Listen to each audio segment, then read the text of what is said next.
Before we get started, we're going to take 30 seconds to do a really, really cheap parlor trick to get more people to get in here. So this is the part where, so this talk might be like a 4 out of 10, but this is the part where like I've just dropped some crazy CVE that just like broke, I don't know, quantum computing or something like that. All right, so just make as much noise as you possibly can, just to like social engineer people into thinking there's something really awesome going on here. Ready? 1, 2, 3.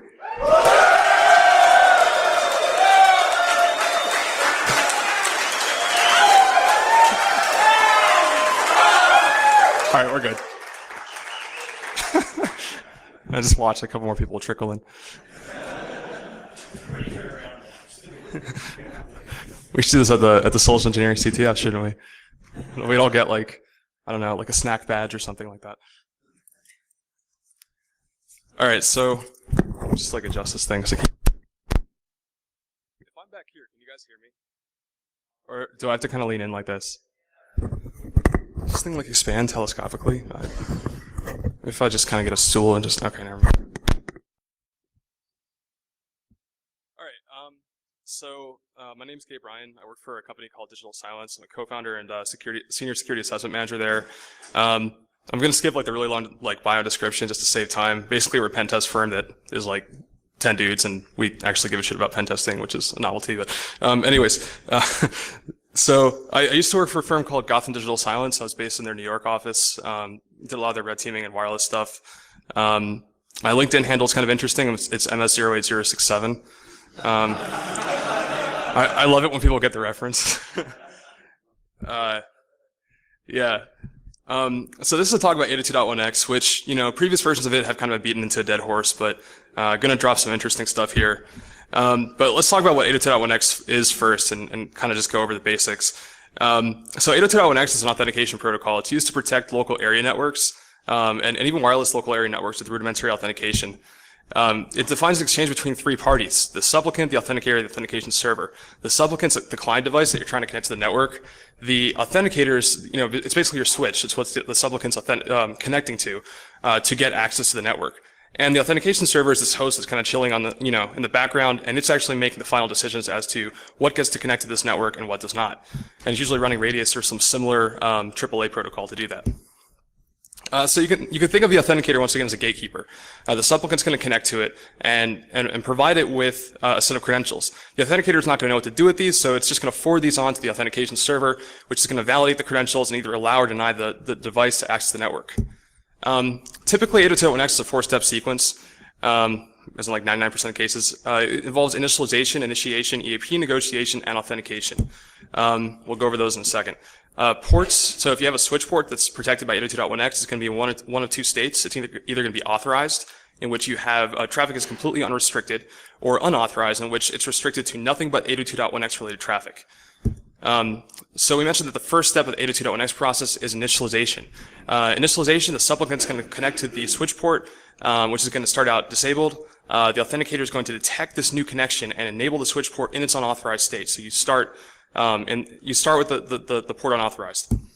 Then we move on to initiation. So this is where we initiate the authentication process. The optional first step is the supplicant's going to send an epoll start frame to the authenticator. The authenticator is going to respond with an EAP request identity frame. And the supplicant's going to, see that and respond with its username, because basically what's happening there is the authenticator is saying, who are you? Once again, the authenticator is really not going to know what to do with this, so it encapsulates it into a format that the authentication server can understand and forwards it off the authentication server. At this point, things get interesting. We mentioned that, so 802.1x is actually an encapsulation of Extensible Authentication Protocol, or EAP, for use within this context. EAP, as you may know, can be implemented any number of ways. And long story short, they have, basically the supplicant and the authentication server have to agree on a method to do this. So they're going to haggle for a bit until they decide an EAP method they're both comfortable with, and then we'll move on to step 4, which is authentication. Specific details about how authentication should work, once again, are dependent on the method that we choose. But it'll always result in one of 2 things: EAP success or EAP failure. EAP success, of course, the authentication has succeeded, the port becomes open or authorized, and the supplicant can now send traffic through it. Otherwise, the port's going to remain unauthorized. So we've been talking about EAP a lot. So what is it? We mentioned it's short for Extensible Authentication Protocol. It's an authentication framework, really. It's not really a protocol because it's only defining message formats. You can think about it as a black box for performing authentication. Individual implementations of EAP are known as EAP methods, and that's kind of where the nitty-gritty technical details of how this authentication is going to take place are actually defined. Some notable EAP methods, which we'll go into more detail later. EAP MD5, spoiler alert, sucks. EAP PEEP, it doesn't suck quite so bad, but it's been exploitable for 10 years, so I know it's just soap, but it looks really delicious, so I decided to put this in there. EAP TLS, so this is interesting because EAP TLS historically has been thought of the least shitty of these options, although there were some pretty awesome researchers from South Africa who released a way to bypass this in certain circumstances at DerbyCon last summer, so you might want to go look at that. I think it was Dom White, and handle is Cable Thief. I forget his full name, but go look at their work. Anyway, so all right, so now we've gone over EAP and 802.1x. Let's go over a brief history of wired port security. So 802.1x 2001 was the first version of the 802.1x standard, and this was released back in 2001. Who would have thought, right? And this was created to provide rudimentary authentication for local area networks. The protocol was expanded in 2004 to facilitate the use of 802.1x on wireless environments.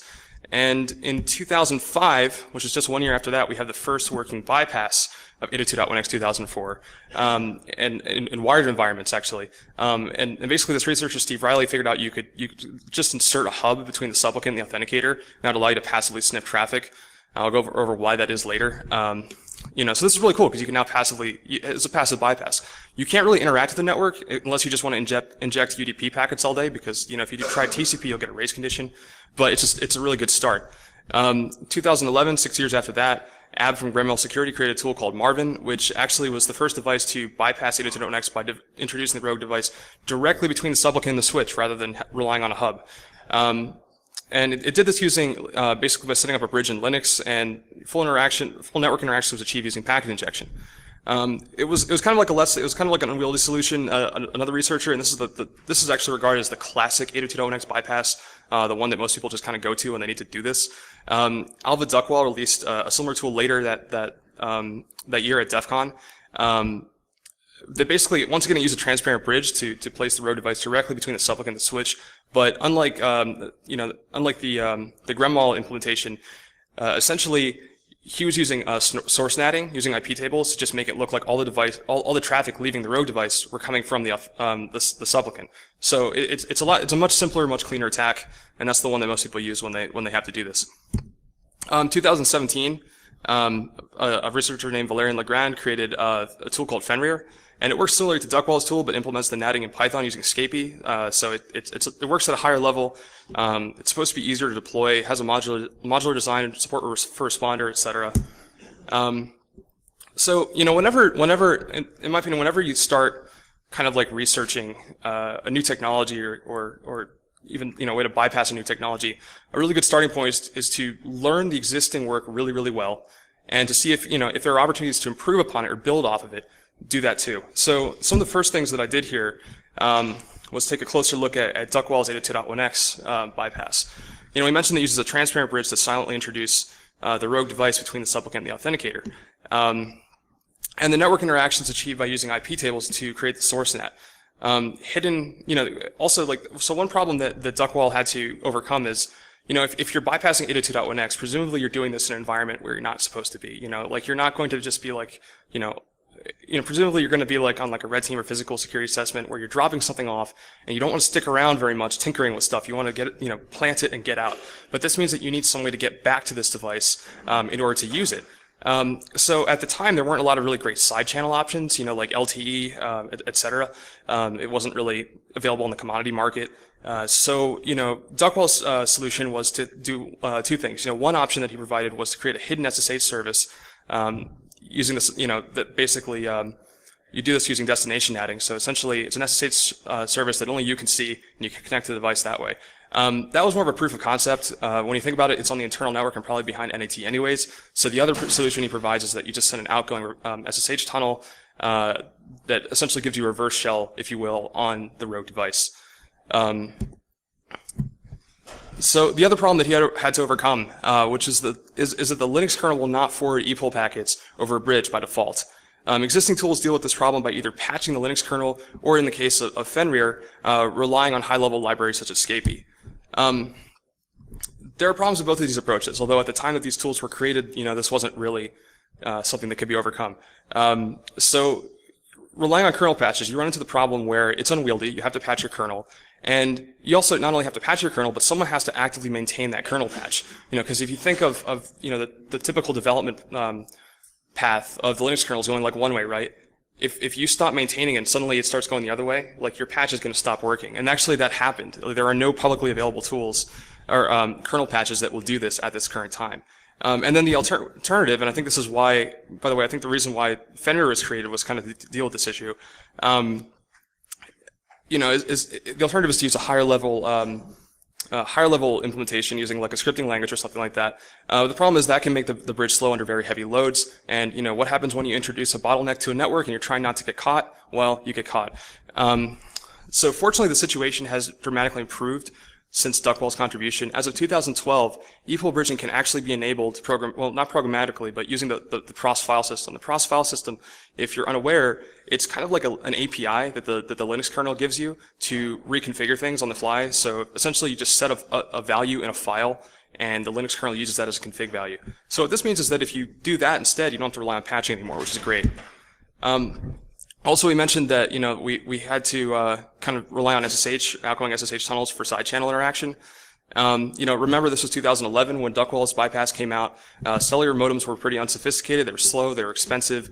So the solution was to rely on SSH.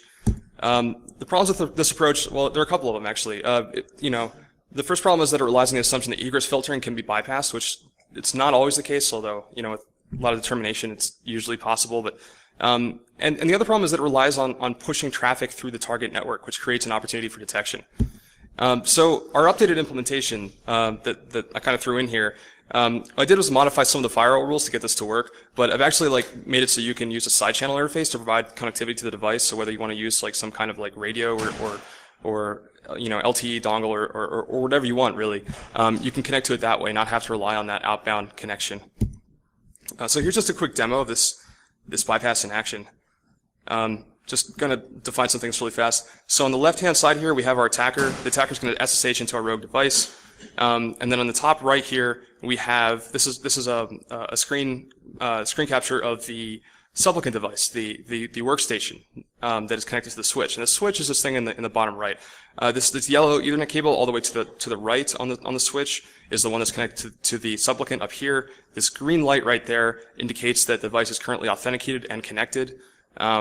If you see this green light turn yellow, it means authentication is currently in progress. If you see it turn off and stay off, one of two things has happened. We've either disconnected the workstation from the switch, or we've been burned. It's detected us and it's locked the port. So hopefully that doesn't happen. So right, we're gonna SSH into the device here. I'm just kind of speed through that a little bit. And the first thing we're going to do is we're going to set up that passive bypass, and that will let us get basically passively collect the meta information that we need to set up the full interaction.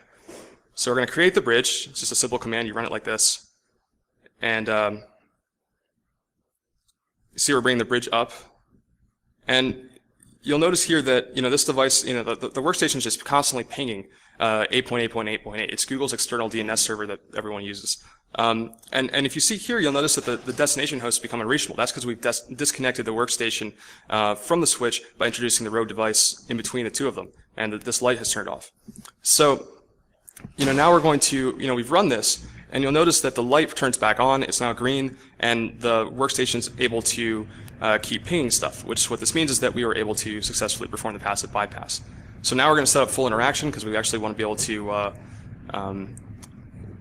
to push traffic onto the network. It's going to take a couple seconds. You're not going to really notice much from the perspective of either the switch or the supplicant, but you will notice that the script will finish executing after kind of obnoxiously hanging for a while, which it's doing now. And when it does that, we will be able to run an Nmap scan from the rogue device as if it was coming from the supplicant. And bam, yeah, we were able to run just a very simple ping scan, and it worked. So the reason why all these attacks work that we just described, the hub-based one, the injection-based one, the bridges, all of it, they all take advantage of the same fundamental security issues that affect 802.1x 2004. Actually, security issues, should I say. And the first one of these is that the protocol does not provide encryption, right? It's not an encryption protocol. The other issue is that it does not perform authentication on a packet-by-packet basis, which kind of opens the door for all this nasty stuff. The solution to this that was introduced was another amendment to the 802.1x protocol called 802.1x 2010, which uses a technology called MacSEC to provide layer 2 encryption that's performed on a hop-by-hop basis, and also provides packet-by-packet integrity checks. So this is pretty cool because the hop-by-hop encryption allows you to protect against bridge-based attacks, but also allows you to keep inspecting that data as it's in transit. So it's good from the perspective of the network administrator. It's good from the perspective of trying to stop these attacks. The 802.1x 2010 protocol works in 3 stages. We have the authentication and master key distribution and the session key agreement. This is very similar to what we saw before. And then we also have the session secure stage. The stage 1 is authentication. Essentially, this is exactly what we were looking at before when we talked about the main 4 steps of 802.1x. The only difference is we're going to get a little more stuff passed between the authenticator and the supplicant, at the very end of it. And also we have the next step we have the session key agreement. And when this happens, the authenticator is going to determine whether or not the supplicant is actually capable of supporting MacSEC. And if it is, you have the key name and SAC is installed on the supplicant, and then you proceed to stage 3. In which stage 3 is actually when MacSEC is actively being used to encrypt all data from point to point. So, when thinking about how to get around this issue, right? To get around the, kind of how would you bypass this? I think whenever you're doing something like that, it's useful to kind of look for parallels, with similar technologies that have been bypassed in the past, because as everywhere else in InfoSec, history tends to repeat itself. This particular passage from the IEEE standard for 802.1x 2010, actually section 6.6, kind of stood out at me. It kind of implies that there's a similarity between similar technologies that are used to protect wireless networks and this new iteration of 802.1x that's being used to protect wired networks. And I think what they're alluding to is WPA. And in fact, there are parallels between MacSEC and WPA in the way that it's used.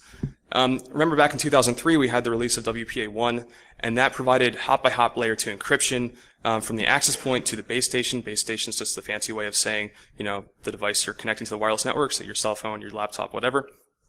And, authentication was either provided using EAP, as we were looking at just, previously, or using a pre-shared key as a fallback or alternative.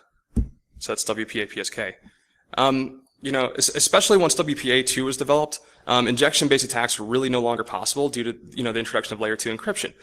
So this kind of this kind of actually resulted in a major paradigm shift in the way that wireless attacks were developed and implemented and executed. In that instead of focusing on injection and intercepting traffic, wireless researchers and attackers began focusing on attacking the authentication mechanism. So attacks against PSK, you have the WPA handshake capture and resulting dictionary attack. You also have the more recent PMKID attack. Then you have the rogue AP attacks that you'd use against EAP in cases where weak EAP methods are used. So if we fast forward a bit to 2010, we have the release of 802.1x 2010, which is appropriately named. So 802.1x 2010 is also providing hop-by-hop layer 2 encryption, this time using MacSEC. And instead of doing access point to base station, it's being done from the device to the switch, or from switch to switch even. Authentication is being provided once again by EAP or PSK as a fallback or alternative. So I think you kind of see where we're going with this. So, I guess my hypothesis here is that, the most obvious approach to take is to perform a similar shift of focus, since you cannot, use the bridge and injection-based attacks that were previously, that you could previously use against 802.1x 2004. The first thing that comes to mind is to try attacking the authentication mechanism. So PSK, I guess that would be some kind of dictionary attack. I'm still working on that because I've been working on this, but so no idea if that'll work or not. But EAP, why not try attacking weak EAP methods, because they're pretty prevalent. That's the main takeaway of this talk that we're going to go over. So to kind of know what we're talking about in terms of attacks against weak EAP, let's talk, rewind a bit, talk about some more background information, talk about attacks against WPA2 using EAP. So this is a diagram of a particular EAP method called EAP PEEP, which is very, very prevalent in wireless environments. The first step of the EAP authentication mechanism is that... T2. Yep. Hey, hey. Hey, hey. Hey, hey. Hey, hey. T2. Hey, hey. That's really loud. Hey, hey. T. Yeah, so like actually the main takeaway of this talk is I'm here to do like, what's it called again? Like ventriloquism? All right, so, hey, hey. I hope you could hear this. Okay, so the first thing we're going to do, I'm going to lean into the mic a little more. This is my ADHD going nuts right now. So the first thing that's going to happen here is that the supplicant's going to send an authentication request to the authentication server. The authentication server is going to reply to that with an X509 certificate. Now, the reason why the authentication server is sending this X509 certificate is to make it so that the supplicant is able to trust the authentication server. So essentially, before this, what this certificate is doing is it's essentially trying to prove to the supplicant that the identity of the authentication server can be trusted. So at that point, the supplicant has, the decision to make. It can either accept the certificate as valid, in which case it's saying that it trusts the identity of the authentication server, it is who it says it is, or it can reject it. And if it rejects it, we discontinue this entire process. But if it accepts it, we create a secure tunnel between the supplicant and the authentication server. And the reason why we have this secure tunnel established is because what happens next is that we're gonna proceed from where we were before, which is the outer authentication of part of this process, to what's called the inner authentication part of this process, in which you're actually going to enter in your username and password and whole nine yards, and that's going to get put into a format that is supposed to be difficult to recover and then sent through the secure tunnel, right? And without the secure tunnel, you could just sniff that. So the problem with this process is that an attacker can anyone know what a rogue access point attack is? Okay, better question. Anyone not know what a rogue access point attack is? Yeah, basically. I'm going to go over it just in case like someone doesn't. But the problem with this is that the attacker can perform an attack where essentially what you do is if you have a bunch of devices that are connected to this access point here, you force them to connect to your access point instead, which gives you a man in the middle. And actually the simplest way to do that is just to create a network with perform what's called an evil twin, which you create a network with the same name as the target network, right? Like a hotspot or something like that. And then, make sure that you provide a better signal than the target access point, and that will just cause them to roam to your access point, and then you've got the man in the middle. And you can do that by either denying access to the target access point, providing better signal strength, or both. So remember that, with WPA, until this authentication process is finished, we're not benefiting from that encryption, because the encryption doesn't kick in until we authenticate with the network. What that means is that this is all happening over open Wi-Fi. And we just mentioned that open wireless networks are susceptible to this evil twin attack, right, where you can make these devices connect to you. So it follows that WPA2 EAP, when implemented in this fashion, is also susceptible to an evil twin attack, where instead of just getting them to connect to you, you get them to connect to you, and then you force them to authenticate with your own authentication server that you're running in the background. Present it with a bogus certificate. Hopefully they'll trust it. You'll probably find some bozo who will accept your certificate on any average organization. And they'll connect to you, and yeah, that'll be that. I mean, essentially they'll send you their, hashed versions of their creds, and you can crack those actually very quickly. Because, typically when you're looking at EAP PEEP, that inner authentication mechanism, which by the way is also extensible, you can swap it out for different types of inner authentication, but the most common one is MS-CHAPI2, which is very, very poor. It's vulnerable to a cryptographic weakness that was discovered also in 2012 by Moxie, Marlin, Spike, and David Holton. This is a bad year for Radius. Which essentially you can reduce it. I mean, it's essentially 3DES, or it's analogous to NTLM v1, and that you can reduce it to a single 56 bits of encryption, and you can then convert those 56 bits into a password equivalent NT hash. Within 24 hours, 100% success rate if you use Moxie, Marlin, Spike, and David Holton's magical cracking rig, which at the time, that's a pretty high benchmark, but they made their cracking rig publicly available too. So and now actually, I talked to David Holton recently, and he said that was like a $100,000 cracking rig back in 2012. You could now get the same hardware for $10,000-$20,000. So it's definitely within reach of, your mom and pop shop mobsters, let alone your nation states. Or your commodity pen testing firm, as the case may be. So back to 802.1x 2010. The most important takeaway about 802.1x 2010 from an attacker's perspective is that it also still uses EAP to authenticate devices to the network. That EAP authentication has to happen before we benefit from any of the new stuff that 802.1x provides. And as we just demonstrated, or discussed, should I say, EAP is only as secure as the EAP method used. Let's talk about some EAP methods that are supported by 802.1x 2010. The standard allows for any EAP method so long as it supports mutual authentication, supports derivation of keys that are at least 128 bits in length. And mutual authentication, by the way, that does not necessarily mean mutual authentication using certificates. It can mean mutual authentication in the same way that MS-SHA-2 does mutual authentication, which, look it up, it does at the very end. And you need to be able to generate an MSK of at least 64 octets. So there are plenty of commonly seen weak EAP methods that meet these requirements. EAP PEEP, EAP TTLS, etc. I think you see where this is going. So this is where we talk about defeating, how do we actually leverage these conclusions into an attack against, well, this slide says defeating MacSEC using rogue gateway attacks. That's not entirely accurate. It's more like, this should actually say cowardly avoiding MacSEC in order to defeat 802.1x 2010 using rogue gateway attacks in instances where weak EAP is used, but that's really long and you don't want to read that. So the goal is to perform this rogue gateway attack. We can't perform a rogue AP attack because we're not on a wireless network, but if we could somehow force the supplicant to authenticate with our device somehow and crack the hashes, and we could then use those cracked hashes to authenticate with the network. So let's think about how we could do this. Your traditional 802.1x 2004 bypass, or 802.1x 2004 bypass is going to use a man-in-the-middle style approach, in which you're going to have the rogue device, which you can kind of see here. Can you guys see my mouse? Okay, I can see my mouse, so cool. You're going to have the rogue device directly between the authenticator and the supplicant, and essentially you're going to use that to middle the connection. In this case, we can't really do that. At least no one's figured out how to do it yet. I don't like saying never, but it would appear that you can't do that. So, the approach we're going to have to take is direct access, where we just find a way to connect the rogue device directly to the switch without being detected, I might add. So let's build a rogue device that can do this. How would we actually build such a device? Well, let's just think about your typical device that you'd use, your core device that you'd use to perform a traditional 802.1x bypass.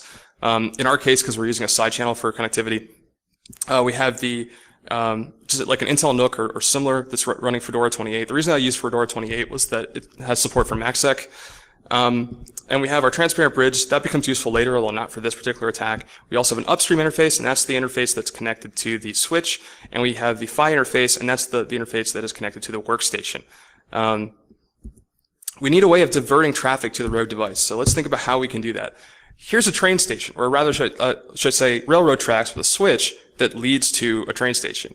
If you notice, there's this mechanical switch here where if it's in the A position, the train is just going to keep going into the station. But if it's in the B position, it will bypass the station entirely and just go around it. We can actually do something very similar with Ethernet using these. You can buy these for like $5 on Amazon. They're great. So these are mechanical AB Ethernet splitters. Here's the front. You can see there's two switches on here. When you hit switch A, traffic goes from this little back port and is then connected to port A on the front of it. If you hit B, it's connected to port B on the front of it. So you can just kind of like reroute internet traffic in the same way that you could do with this train. We do need a way of manipulating the push switch, unless you want to hide somebody in the target, like data center or whatever. Just have them doing this all day, which it's obviously not going to work. So you need a way of manipulating the push switch. I actually tried using relays instead of push switches at first, to be honest with you, but like I'm not an electrical engineer, and you can buy relays that don't have impedance issues when doing this kind of thing, but they cost like $1,000. So I'd rather just make this something that is easily reproducible, and also you could, build using stuff that's available in the commodity market. So the other option is to use something called a solenoid. And a solenoid, there are two types. There are pull solenoids, there are push solenoids. But essentially, you have a metal rod that's surrounded by like a little wire that's used as a coil. You run current through the coil, and with a case of pull solenoid, it either just yanks the rod toward the inside of the coil. If it's a push solenoid, which is what we want, we push the rod outward, creating a push in motion. So it's a linear motor, essentially, I think. I'm not an electrical engineer, so if it's not a linear motor, whatever. So your full bypass, if we want to, integrate this with our existing core device. You see here with this diagram, we have these little triangles on the left and right. Those are our AB splitters. They're being manipulated by the solenoids, which are controlled by an Arduino, which is then hooked up as a slave to the Intel NUC. It sounds complicated, but it's actually not. It's just a lot of. Actually, it's not really that many moving parts. And then also, when the switches are in position A, we have a bypass. The traffic just bypasses the rogue device entirely. And then we have a passive tap, like a throwing star lamb tap or something like that, or similar implementation that just lets us passively sniff traffic without really putting any traffic onto the network. And that lets us, collect like MAC addresses, IP addresses, stuff like that. When they're in position B, traffic is redirected to our device, which is what we want. The switch here on the left goes to our upstream, and then the switch on the right goes to our PHY interface. So to perform this attack, this is the full setup here. We've inserted our device between the authenticator, which is on the left here, which is providing access to the internal network, and this workstation. We've brought down our upstream interface and our transparent bridge. We bring down the transparent bridge like basically permanently throughout this attack, so we're not using it. But we just bring the upstream interface down for now. But we leave our PHY interface up, and then we also start a rogue authentication server implemented using host APD to listen on the PHY interface. So what happens here is that this will cause a supplicant to, well, actually, you need to trigger this, but we'll talk about how to do that in the next portion of this. But if you trigger the supplicant to re-authenticate, it will authenticate with your rogue authentication server, which will allow you to capture credentials, and then at that point you can, crack the credentials and then just connect directly to the network by bringing down the PHY interface and bringing the upstream interface up with the supplicant's MAC address and the supplicant's IP address to set a static IP, so you get to keep its IP, and then submit the valid AP credentials. And if you do this during off hours, this is probably not going to be, as long as you're not causing a denial of service for this person over here, you're fine. This probably won't. You could probably get away with this in most cases. So here's our demo of actually doing this. Similar setup to before. We have the supplicant here. This time, actually, we have this really goofy-looking, blown-up, larger-than-life, prototype device here. You don't need to have solenoids that are this big. These things here are really big solenoids, but like when you create Frankenstein, you use like really big parts so that it's easier to work with. It's kind of the same deal with this, but you could make this smaller easily. And here's our switch as before. Same rules applied. That's our port. Green means the same thing. Yellow means the same thing. No light means the same thing. And here's our attacker over here. So we're going to run this attack. This time we're actually going to manipulate these splitters here. You can kind of hear them. That's actually pretty loud, like if you're standing next to it. Like when I first got this to work, my wife came running in because she'd been convinced that I finally electrocuted myself with this thing. Fortunately, I didn't. But yeah, as you can see, we're able to just reroute the traffic to us and capture credentials. It was kind of that simple. So it's really kind of a cheap attack, but I mean it works. So who cares?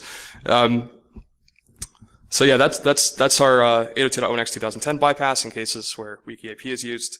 We're going to take a quick detour before we wrap this up and talk about MAC filtering and MAC authentication bypass. I ended up looking at this stuff as well. I was in the process of just ended up kind of going off in this direction, briefly while looking at all this other stuff. So fun fact: not all devices support 802.1x. You don't say, right? But not all devices support 802.1x. Unfortunately, enterprise organizations with 802.1x protected networks usually still need a way to deploy these devices anyways. So you kind of have your hands tied, but you still need to connect these devices. The solution is usually to disable 802.1x on the port used by the device. And when you do this, you're creating what's known as a port security exception. 802.1x in this instance is usually replaced with some weaker form of access control, such as MAC filtering, but not always. But historically, these kinds of exceptions were essentially low-hanging fruit for attackers. They were very prevalent due to the widespread use or widespread lack, should I say, of 802.1x support by peripheral devices such as IP cameras and printers. And, frankly, spoofing a MAC address is a lot easier than going through the motions of trying to get the other stuff to work. So it's one of the first things you'd try to find. The problem is that port security exceptions are slowly dying. And, this is something that you're just starting to notice it now, especially if you do a lot of these. But I think as time goes on, it's going to really get worse from the attacker's perspective. And the reason for this is that support for 802.1x by peripheral device manufacturers has actually increased dramatically. Legacy hardware is being phased out. It breaks, it reaches the end of its, specified lifespan, whatever. And when it does, it's replaced by 802.1x 802.1x capable models. And in fact, by the way, if you kind of want evidence of this, you can just kind of go online to like Newegg or whatever, and I'm sure you'll find at least, like, for every single manufacturer of, let's say, like, office scanners or something like that, you'll find at least one model that fits within an enterprise budget or even just a small business budget that supports 802.1x. It's kind of becoming more and more of a thing. I think we just said all this. But yeah, the result is that, port security exceptions are becoming less and less prevalent, and they're not really quite the low-hanging fruit that they used to be. So the problem is, though, that improved adoption of 802.1x doesn't really imply support, which I say does not really imply strong port security for peripheral devices. 802.1x 2010 support, it's not really a reality yet for peripheral devices. Actually, you're just starting to see 802.1x 2010 taking off with, like, the really expensive networking gear. Like, most of the biggest, I think the top, few networking hardware vendors out there offer 802.1x 2010 support. But it's really expensive in most cases, and it's also something that, it's kind of flaky. It takes a lot to get it to work. 802.1x 2004, as we talked about earlier, can be bypassed using bridges, injections, etc. It used to be kind of a pain, although the tool that I'm releasing at the end of this makes it a lot easier. And also, you can expect, adoption for secure APM methods are pretty low across the board, and they're even lower for stuff that isn't, manageable in a centralized way. That if you're talking about peripheral devices, it's not usually domain joined, so it makes it a lot harder to just roll out a GPO or something like that will enforce the use of a strong EAP method. So what about using EAP as a way of attacking these peripheral devices instead of relying on port security exceptions? Well, you could actually use the rogue gateway attack, a simplified form of it, to do this. So, we see a similar diagram to what we saw before. We have the rogue device here. This time we actually make use of our transparent bridge. We don't need to use the solenoids for this. We instead start out with our classic 802.1x 2004 bypass, but if we want to actually get credentials as well, we can just bring this, the upstream interface down, the transparent bridge down, and then start host APD on our PHY interface, and then at that point, capture our 802.1x credentials that way. Another thing to keep in mind, though, is that something that you don't really see as much on in the rest of the environment. EAP-MD5 is actually widely used to protect peripheral devices such as printers. The reason for this is that EAP-MD5 it's pretty insecure, but it's also very easy to set up and configure, and it's still better than MAC filtering, right? So just a heads up, we're going to demonstrate how EAP-MD5 is actually really, really bad. But let's say that in a position where you've been told to roll out, EAP authentication. Cool. 10 minutes. I think we're good. We're rolling toward the end. Okay, so yeah, so essentially, let's say that you have to roll out 802.1x authentication across an entire network, and that includes peripheral devices. And you have I don't know, 2 hours to do it or some stupid, getting flashbacks here thinking about it. But, you could technically roll out EAP-MD5. It would be pretty insecure, but still better than MAC filtering. And you can say, yep, I rolled out 802.1x, all this stuff, guys. Yep. Not lying. So here's how EAP-MD5 works. Similar to before, the supplicant's going to, well, actually, it's going to receive an EAP request identity frame from the authentication server. It's going to reply with its username, which is technically called the identity, but whatever. And the authentication server is then going to respond to that with an EAP challenge request. And this challenge request is going to be a randomly generated string that the supplicant is then going to have to throw through the MD5 hash. Well, actually, first it has to concatenate the challenge string with its username, its password. And once the username, the password, and the challenge string are all concatenated into one big string, that's thrown through the MD5 hash function. Out comes the challenge response, which is then sent to the authentication server. The authentication server then repeats that same process. It puts the user's identity, the password, and challenge string through the MD5 hash function, and then compares the output of that second hashing, should I say, with the response that was sent from the supplicant. If they match, you have an authentication success. If they don't match, well, authentication fails.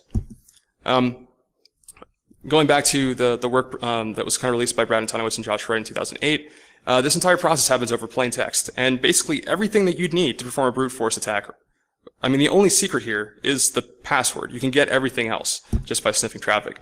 So essentially what you can do is you can capture the response, the identity, and the challenge string, and then just, keep repeating that process the authentication server does, keep trying different passwords until you can create a response using the MD5 hash function that is equivalent to the one that you captured from the supplicant. And, it's kind of a slow attack, because, it's a dictionary attack. It's, linear, if you ever study like runtime analysis or something like that, the rate at which it takes to do this is just going to increase linearly, which is not wonderful. But in 2012, there's also a couple of researchers named Fanbao Liu and Tao Zi. They released additional researchers that shows that you can actually reduce this time using a length recovery attack. So there's that. So leveraging all this information that we now know about how to attack EAP-MD5, and also what we talked about, how we could attack 802.1x 2004, it gives us a pretty good approach for essentially how you attack EAP-MD5 on a wired network. I mean, you could start out by using a bridge-based bypass to place the rogue device directly between the supplicant and the authenticator. You could then wait for the supplicant to authenticate and then sniff all the required information, such as the EAP-MD5 challenge, the EAP-MD5 response, and the identity when it does. And then you'd use this to crack the credentials, then connect to the network, as we did before. The major drawback to this approach is that you have to wait for the supplicant to re-authenticate with the switch, and that actually will not happen unless the supplicant is unplugged. Disabling a virtual network interface isn't really enough. You can't just bring it down and bring it back up. That won't necessarily trigger a re-authentication. You could use the mechanical splitters to force a disconnection. But, if we're just attacking peripheral devices, that's a lot of overhead for, not quite as much benefit. So the alternative is to use something that I kind of stumbled across while working on the rest of the stuff, and that's a forced re-authentication attack. So in this case, it's an EAP-MD5 forced re-authentication attack. Essentially, the first two steps, as we mentioned, of the EAP authentication process are that the supplicant is going to send the authenticator an ePOL start frame. And that's saying, I want to start authenticating. The authenticator is then going to respond to that with an EAP request identity frame where it's saying, okay, who are you? Now, this first step of the process is optional. And the reason why this is optional is that the authenticator, the switch, needs a way of forcing devices to re-authenticate. So if it needs to get the device to start, to re-authenticate again, it just skips to step 2 and sends the EAP request identity frame. The problem with this is the supplicant has no way of verifying if an incoming EAP request identity frame has been sent in response to an ePOL start frame or not.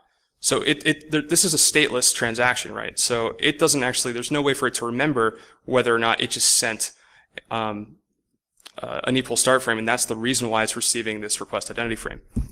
So what this means is that we can actually force re-authentication by sending an ePOL start frame to the authenticator as if it came from the supplicant. You'd just use MAC spoofing and injection for this. The result is that the authenticator would send an EAP request at any frame to the actual supplicant. This would kickstart the authentication process, and both the authenticator and supplicant will believe that the other party has initiated the re-authentication attempt. And this is just kind of a quick demo of that happening. We're just using Scapy here to spam this thing and force it to re-authenticate over and over and over. It's kind of satisfying watching this, isn't it? In a weird way. Make a good GIF or something like that. So we can revise our previous approach and kind of dub it the EAP-MD5 forced re-authentication attack. By doing as follows: we'd first introduce the rogue device into the network directly between the authenticator and the supplicant. We'd start the transparent bridge to allow us to passively sniff traffic. We'd force re-authentication by sending a spoofed ePOL start frame to the authenticator. Then we'd capture and crack the EAP-MD5 and EAP-MD5 challenge and EAP-MD5 response, as well as the identity. We'd use that to crack the password, preferably using the length recovery attack to speed things along a bit. And just to show you how quick this, how fast this is, we just run the command, and that's in that short space of time that we just saw, it re-authenticates, and we capture the challenge and response. So we've got everything we need. So proposed mitigation, I didn't really think about this too hard, but the first one that comes to mind is, maybe introducing some kind of like safety bit into the AAP request identity frame, or having some way to verify that, when the supplicant's receiving a request identity frame, that it actually should be receiving that. But yeah, should probably wrap up a little bit. So just some closing thoughts. The main contributions of this that we're talking about today, we have the rogue gateway, which can be used to bypass 802.1x 2010 by attacking its authentication mechanism, very specifically weak forms of EAP. If you use strong forms of EAP, this won't work, at least in its current form. There's other options, though, that were released in the past couple of months or so, namely the EAP relay attack that Don White and Cable Thief did.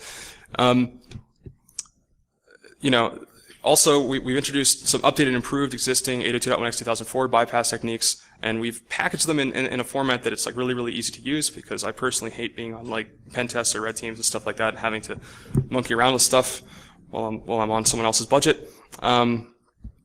So introduce that. Think about it like Metasploit for bypassing 802.1x. It's a good way to describe it. And finally, we've introduced the EAP force authentication attack, which is a improved attack against EAP-MD5 on wired networks. The key takeaways here: port security is still a very positive thing. Please keep using it. It is not, however, a substitute for a layered approach to network security. Deploying 802.1x does not absolve you from patch management responsibilities, password management, etc. You still have to do all that stuff.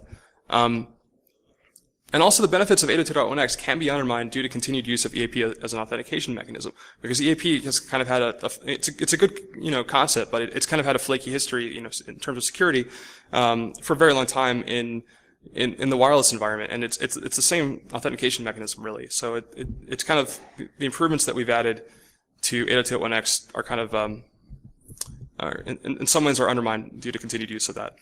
And finally, improved 802.1x support by peripheral device manufacturers is largely undermined due to lack of support for 802.1x 2010, and also low adoption support rates for strong EAP methods. If you want to read more about this, there's a blog post and white paper that you can get at digitalsilence.com/blog. I think it's the top result on there right now. There's also the tool that I'm talking about. That's at github.com/solstice/silentbridge. I know the least speak's annoying to type, but some other dude took the non-least speak version, so I just kind of had to roll with it. But yeah, that's it. Any questions? Thanks. Let's start in the front. Red shirt. When a Windows, let's say a Windows machine reboots, it has the what do you call it, the supplicant, and it re-authenticates in order to have a valid pipe. If Yeah. the user isn't logging in, what credentials do most Windows machines use in that situation to authenticate to the supplicant? Do you know? So it depends. So essentially the first scenario is that it really depends on the AP method used. So if they're using APTLS, it's going to be a cert that's already been configured to do that. If it's using credentials, the question is it the first time it's authenticating, or is it not the first time? Because so if it's rebooted, it's going to be a lot like a wireless network. It depends on how it's configured. The poor way to configure, if it's poorly configured, right? It's just blindly accepting untrusted certificates. That's not really something you see in Windows, because actually Windows has actually gotten a lot better about dealing with that. Android is an area where you'd see this, so that's not really as applicable here. It would just connect, it would just submit the credentials. In the case of Windows, you'd probably see a prompt. So then the user is going to have to enter in, essentially whatever 802.1x password is going to have to go there, and they're going to enter it in. That stuff is going to be kind of sent, to the rogue device. Sir.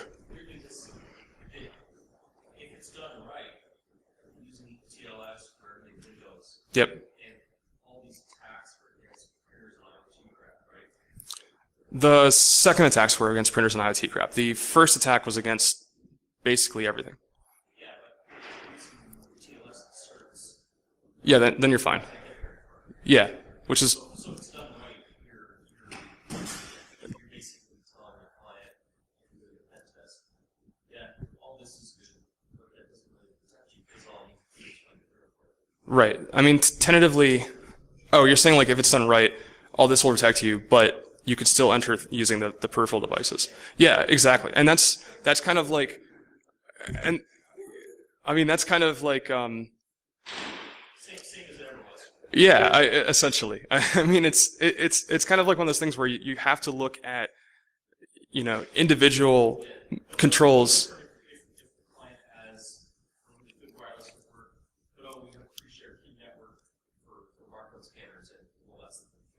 Provided they're not, properly segregated from one another, yes. But I mean, yeah, essentially, I mean, you're right. You have to look at the environment as an ecosystem, and if you start weakening one, you can have amazing security in this aspect, but this little thing that you think is, I've been told to stop, is inconsequential, will affect the other stuff. I guess, yeah, we can keep talking if you want to ask questions. I just have to get off the stage. But thanks, guys. Why am I clapping? I'm just, I'm tired. I look like Kim Jong-il up here. You know what I mean? Like, thanks. Thanks, appreciate it. Do you really?